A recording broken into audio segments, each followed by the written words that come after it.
Hello dear students, welcome back again to my chemistry class. And here is Asna ma'am. And today we are going to learn our second chapter, Basic Constituents of Matter, Part 7. Okay, കഴിഞ്ഞ ക്ലാസ്സിൽ നമ്മൾ എന്തായിരുന്നു പഠിച്ചിരുന്നത്? കോമ്പൗണ്ട്സിനെ കുറിച്ച് പഠിച്ചിരുന്നു. ഇനി നമുക്ക് പുതിയ ഒരു ടോപ്പിക്ക് പഠിക്കാം കേട്ടോ. മിസ്സിൻ്റെ വീഡിയോസ് ആദ്യമായിട്ട് കാണുന്ന സ്റ്റുഡൻസ് ആണെങ്കിൽ മിസ്സിൻ്റെ കെമിസ്ട്രി ക്ലാസ് സബ്സ്ക്രൈബ് ചെയ്യണം. ഇവിടെ സബ്സ്ക്രൈബ് ക്ലിക്ക് ചെയ്യുക, എന്നിട്ട് തൊട്ടടുത്ത് കാണുന്ന ബെല്ലൈക്കണിൽ ഓൾ ക്ലിക്ക് ചെയ്യുക. ഇവിടെ ഇതാണ് മിസ്സിൻ്റെ കെമിസ്ട്രി ക്ലാസ് എന്നുള്ള ചാനൽ. അവിടെ പോയിട്ട് ക്ലിക്ക് ചെയ്തിട്ടുണ്ടെങ്കിൽ നമുക്ക് ഞാൻ അപ്ലോഡ് ചെയ്തിട്ടുള്ള എല്ലാ വീഡിയോസും ഇതിൽ കാണാൻ കഴിയും. ഇനിയിപ്പോൾ നിങ്ങൾക്ക് ചാപ്റ്റർ വൈസ് ആയിട്ട് കാണണമെങ്കിൽ ഇവിടെ പ്ലേ ലിസ്റ്റ് ഉണ്ട്. ആ പ്ലേ ലിസ്റ്റിൽ പോയാൽ മിസ് ചാപ്റ്റർ 1, ചാപ്റ്റർ 2 അങ്ങനെയായിട്ട് എല്ലാതും അപ്ലോഡ് ചെയ്തിട്ടുണ്ട്. സോ ഇങ്ങനെ നമ്മൾ ചെയ്യണം കേട്ടോ. Yes, our today's topic is chemical equations. Chemical equations ആണ് ഇന്നത്തെ നമ്മുടെ ടോപ്പിക്. ഇക്വേഷൻസ് എന്നൊക്കെ നിങ്ങൾ കേട്ടിട്ടുണ്ട് അല്ലേ? മാത്സിൽ ഒരുപാട് നമ്മൾ ഇക്വേഷൻസ് കണ്ടിട്ടുണ്ട്. അതുപോലെ ഫിസിക്സിലും എവിടെയാണെങ്കിലും നമ്മൾ ഇക്വേഷൻസ് കണ്ടിട്ടുണ്ട്. സോ നമ്മുടെ കെമിസ്ട്രിയിലുണ്ട് equations, that is chemical equations. ഇവിടെ ഇക്വേഷൻസ് എന്ന് പറയുമ്പോൾ അവിടെ ഒരു ഈക്വാലിറ്റി സൈൻ വരും, പക്ഷേ കെമിസ്ട്രിയിൽ ഈക്വാലിറ്റി സൈനിന് പകരം ഒരു ഏരോ മാർക്കാണ് കേട്ടോ. സോ അതൊന്ന് നോട്ട് ചെയ്ത് വയ്ക്കാം. സോ നമുക്ക് കെമിക്കൽ ഇക്വേഷൻ എന്ന ടോപ്പിക്കിലോട്ട് പോകാം.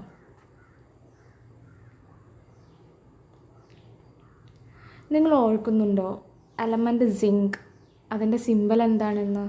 Yes, that is ZN. ഇനി നിങ്ങൾ പീരിയോഡിക് ടേബിൾ ഞാൻ നിങ്ങൾക്ക് ഇൻട്രൊഡ്യൂസ് ചെയ്തിരുന്നു ഈ ചാപ്റ്ററിൽ തന്നെ. അപ്പോൾ നിങ്ങളത് കാണാത്തവർ അത് നോക്കി പഠിക്കണം. അതുപോലെ സ്വന്തമായിട്ട് പീരിയോഡിക് ടേബിൾ നിങ്ങളുടെ ടെക്സ്റ്റ് ബുക്കിലുണ്ട്. അപ്പോൾ ആ പീരിയോഡിക് ടേബിൾ നോക്കി മനസ്സിലാക്കി ഓരോ എലമെൻറ്റ്സിൻ്റെയും സിമ്പൽ ഒന്ന് ഓർത്ത് വയ്ക്കാം. ഓക്കെ, സോ എലമെൻറ്റ് സിങ്കിൻ്റെ സിമ്പൽ ZN. അതുപോലെ the chemical formula of hydrochloric acid is HCl. So നമ്മൾ HCl എന്ന കെമിക്കൽ ഫോർമുല വേറെ എന്തിനോ കണ്ടിട്ടുണ്ട് അല്ലേ? കഴിഞ്ഞ ക്ലാസ്സിൽ കോമ്പൗണ്ട്സ് പഠിപ്പിച്ച് വരുമ്പോൾ. Yes, that is hydrogen chloride. അതിന് നമ്മൾ HCl എന്ന് എഴുതിയിരുന്നു. അതുതന്നെയാണ് ഇവിടെയും ഹൈഡ്രോക്ലോറിക് ആസിഡ് എന്നാണ് ഹൈഡ്രജൻ ക്ലോറൈഡിന് പറയുക. സോ HCl ഹൈഡ്രോക്ലോറിക് ആസിഡിൻ്റെ കെമിക്കൽ ഫോർമുലയാണ് HCl. ഇനി നമുക്ക് ഒരു എക്സ്പെരിമെൻറ്റ് കണ്ടു നോക്കാം. ഈ സിങ്കും അതുപോലെ ഹൈഡ്രോക്ലോറിക് ആസിഡും അതുപോലെ സിങ്ക് എന്ന് പറയുന്നത് ഒരു മെറ്റലാണ്. ഈ മെറ്റലും തമ്മിലുള്ള റിയാക്ഷൻ നടക്കുന്ന ഒരു എക്സ്പെരിമെൻറ്റ് നമുക്ക് കണ്ടു നോക്കാം. നിങ്ങൾക്ക് എക്സ്പെരിമെൻറ്റ്സ് ഒക്കെ ചെയ്യാൻ ഇഷ്ടമല്ലേ? സോ ഞാൻ നിങ്ങൾക്ക് ഒരു വീഡിയോ കാണിച്ചു തരാം. നിങ്ങൾ നന്നായി ഒബ്സർവ് ചെയ്യണം കേട്ടോ. ആദ്യം ഒരു ടെക്സ്റ്റ് ട്യൂബിനകത്ത് കുറച്ച് ഹൈഡ്രോക്ലോറിക് ആസിഡ് എടുക്കുക. എന്നിട്ട് അതിൽ ഒരു പീസ് ഇട്ടില്ലേ, അതാണ് സിങ്കിൻ്റെ ചെറിയൊരു പീസ് ഇട്ടിരിക്കുകയാണ് കേട്ടോ. ടെസ്റ്റ് ട്യൂബിൻ്റെ ബോട്ടം പാർട്ടാണ് ഇത് കാണുന്നത്. അപ്പോൾ എന്താ അവിടെ സംഭവിക്കുന്നത്? കുറേ ബബിൾസ് പോകുന്നത് കാണാൻ കഴിയുന്നില്ല നിങ്ങൾക്ക്? യെസ്, ആ ബബിൾസ് എന്തായിരിക്കും? ഏതോ ഒരു ഗ്യാസ് അവിടെ ഫോം ചെയ്തിട്ടുണ്ട്.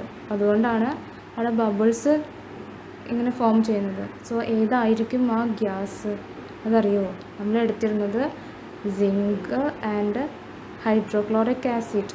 അപ്പോൾ അത് ഏതായിരിക്കും ഗ്യാസ് വന്നിട്ടുണ്ടാവുക? HCl. അതിലേതാണ് ഗ്യാസ് ഉള്ളത്? ഹൈഡ്രജൻ. സോ ഈ പോകുന്ന ബബിൾസ് എല്ലാം ഹൈഡ്രജൻ ഗ്യാസ് ആണ് കേട്ടോ. സോ ഇതാണ് സിങ്കും അതുപോലെ ഹൈഡ്രോക്ലോറിക് ആസിഡും തമ്മിലുള്ള റിയാക്ഷൻ. ഇവിടെ ഈ ബബിൾസ് പോകുന്നത് ഹൈഡ്രജൻ ഗ്യാസും അതുപോലെ വേറൊരു പ്രൊഡക്റ്റ് ഫോം ചെയ്യുന്നുണ്ട്, ദാറ്റ് ഈസ് സിങ്ക് ക്ലോറൈഡ്. ഇനി നമുക്ക് ഹൈഡ്രജൻ ഗ്യാസ് പോകുന്നുണ്ടോ എന്ന് ടെസ്റ്റ് ചെയ്ത് നോക്കാം. എങ്ങനെയാണ് നമ്മൾ ടെസ്റ്റ് ചെയ്യുക ഹൈഡ്രജൻ ഗ്യാസാണ് പോയിട്ടുള്ളതെന്ന്? സോ ഹൈഡ്രജൻ ഗ്യാസിൻ്റെ അകത്ത് എന്തെങ്കിലും ബേൺ ചെയ്യുന്നൊരു പ്രൊഡക്റ്റ് കൊണ്ടുവച്ചിട്ടുണ്ടെങ്കിൽ അത് കെട്ടുപോകും. അതിനർത്ഥം അവിടെ ഹൈഡ്രജൻ ഗ്യാസാണ് ഫോം ചെയ്തിട്ടുള്ളത്. Okay, next reaction between hydrochloric acid and zinc. അപ്പോൾ നമ്മൾ ഈ ഒരു എക്സ്പെരിമെൻറ്റ് കണ്ടു കഴിഞ്ഞു അല്ലേ? അതിൽ നിന്ന് എന്ത് റിയാക്ഷനാണ് ഹൈഡ്രോക്ലോറിക് ആസിഡും അതുപോലെ സിങ്കും തമ്മിൽ അവിടെ സംഭവിച്ചത്? What are formed as a result of this reaction? ഈ ഒരു റിയാക്ഷൻ നടന്നിട്ട് അവിടെ എന്താണ് ഫോം ചെയ്തത്? ഇവിടെ നമ്മൾ ഹൈഡ്രോക്ലോറിക് ആസിഡും സിങ്കും എടുത്തപ്പോൾ നമ്മൾ കണ്ടു ടെസ്റ്റ് ട്യൂബിനകത്ത് റിയാക്ഷൻ നടക്കുന്നത്, അവിടെ റിയാക്ഷൻ നടക്കുക എന്നാണ് പറയുക. സോ അപ്പോൾ എന്താണ് നമുക്ക് ഫോം ചെയ്തത്? ആ ടെസ്റ്റ് ട്യൂബിനകത്ത് കുറേ ബബിൾസ് ഫോം ചെയ്ത് നമ്മൾ കണ്ടിരുന്നു. സോ അതെന്തായിരുന്നു? Hydrogen gas. പിന്നെ വേറെ എന്താ അവിടെ ഫോം ചെയ്തത്? Zinc chloride. ഈ ഒരു എക്സ്പെരിമെൻറ്റ് നിങ്ങൾ 7th സ്റ്റാൻഡേർഡിൽ പഠിച്ചിട്ടുണ്ട്. Okay,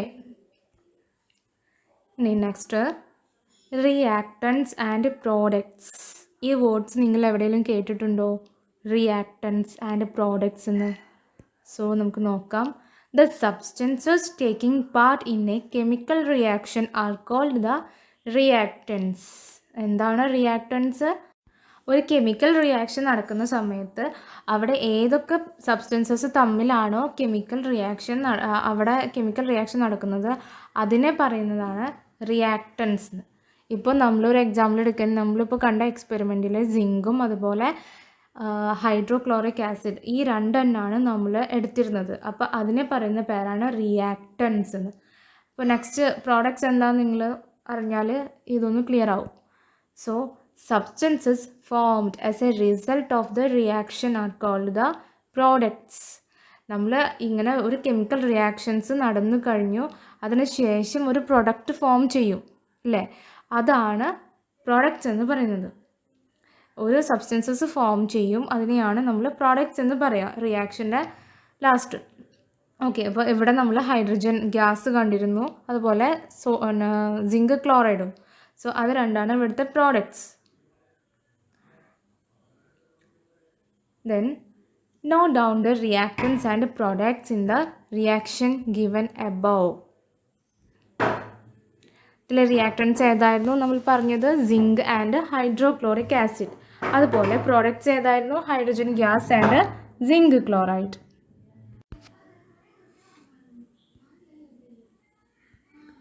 okay, then chemical equation.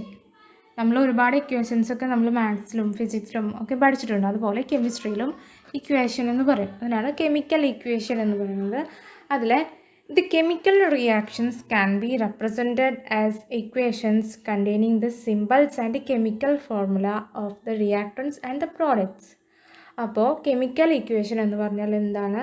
ഇപ്പോൾ ഒരു കെമിക്കൽ റിയാക്ഷനിൽ ഇപ്പോൾ നമ്മളിവിടെ സിങ്കും അതുപോലെ ഹൈഡ്രോക്ലോറിക് ആസിഡും തമ്മിലുള്ള ആ ഒരു കെമിക്കൽ റിയാക്ഷനിൽ അപ്പോൾ ഏതൊക്കെയാണോ റിയാക്ടൻസ്, ഏതൊക്കെയാണോ പ്രൊഡക്ട്സ്, അതിൻ്റെ എല്ലാം സിമ്പലും കെമിക്കൽ ഫോർമുലാസൊക്കെ യൂസ് ചെയ്തിട്ട് നമ്മളൊരു ഇക്വേഷൻ രൂപത്തിലാക്കി മാറ്റുന്നു. അതിനെയാണ് കെമിക്കൽ ഇക്വേഷൻ എന്ന് പറയുന്നത്. ഇവിടെ ഒരു ഡിഫറൻസ് എന്താണെന്ന് വെച്ചാൽ, നമ്മുടെ ഒരു ഇക്വേഷൻ ആകുമ്പോൾ അവിടെ ഒരു ഈക്വാലിറ്റി സൈൻ ഉണ്ടാവും. ഇവിടെ കെമിസ്ട്രിയിൽ അതിന് പകരം കെമിക്കൽ ഇക്വേഷനിൽ വരുന്നത് ഒരു ഏരോ മാർക്കാണ് കേട്ടോ.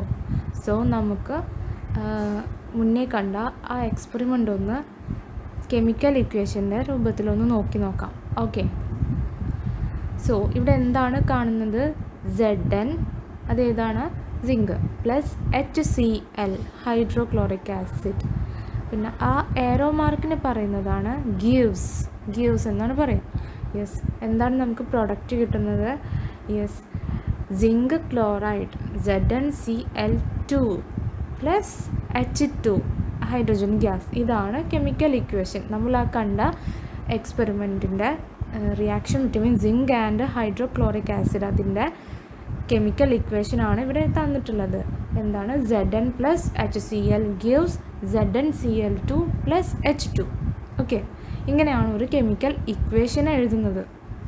സോ ഇങ്ങനെ ഒരു റിയാക്ഷനെ ഇക്വേഷൻസ് രൂപത്തിലാക്കുന്നതിനാണ് കെമിക്കൽ ഇക്വേഷൻ എന്ന് പറയുന്നത്. So that's all about today's class. ഇനി എന്തെങ്കിലും നിങ്ങൾക്ക് ഡൗട്ട്സ് ഉണ്ടെങ്കിൽ കമൻറ്റ് ബോക്സിൽ ഡൗട്ട്സ് ചോദിക്കുക. ഈ ടോപ്പിക്കിൻ്റെ കഴിഞ്ഞിട്ടില്ല, ഇനി ബാലൻസ്ഡ് കെമിക്കൽ ഇക്വേഷൻ എന്ന നെക്സ്റ്റ് ടോപ്പിക് ഉണ്ട്. അത് നിങ്ങൾ ഇനി ഈ ഒരു വീഡിയോയിലൂടെ കോംപ്ലിക്കേഷൻ വരണ്ട എന്ന് വിചാരിച്ചിട്ടാണ് ഞാൻ നെക്സ്റ്റ് വീഡിയോ ആക്കി ചെയ്യുന്നത്. സോ നെക്സ്റ്റ് വീഡിയോയിൽ നമുക്ക് കാണാം കേട്ടോ.